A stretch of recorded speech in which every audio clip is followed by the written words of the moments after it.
بات کہ حصار کیسے کیا جاتا ہے؟ حصار اس میں پڑھائی ہے، جیسے آیت الکرسی ہے. اگر آپ آیت الکرسی کو ایک روزانہ پڑھتے ہیں تو آپ اس کے کچھ عرصے کے بعد عامل ہو جائیں گے.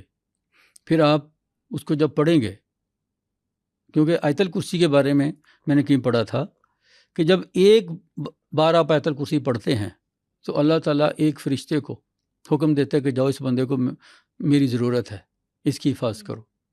جب آدمی دوسری بار آیت الکرسی پڑھتا ہے تو اللہ تعالیٰ 2 فرشتوں کو بھیجتا ہے.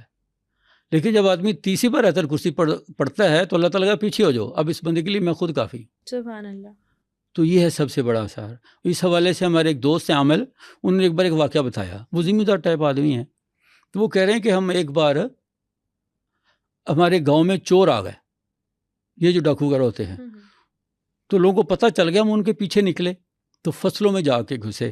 تو کہتے ہیں کہ سارے لوگ ایک سائڈ پہ تھے، میں ایک سائڈ پہ اچانک اکیلا چلا گیا.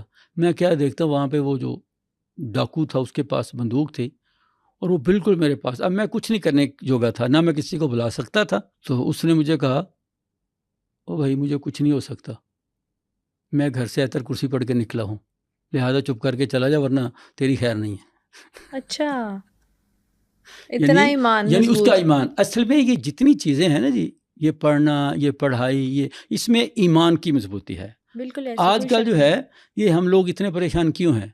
ہمارا اللہ سے ایمان اٹھ گیا ہے.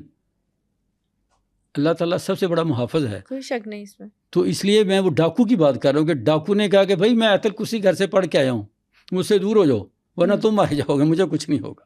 بالکل. تو وہ بات ایمان جتنا پختہ ہو. بات ایمان کی ہے. تو یہ حصار ہے.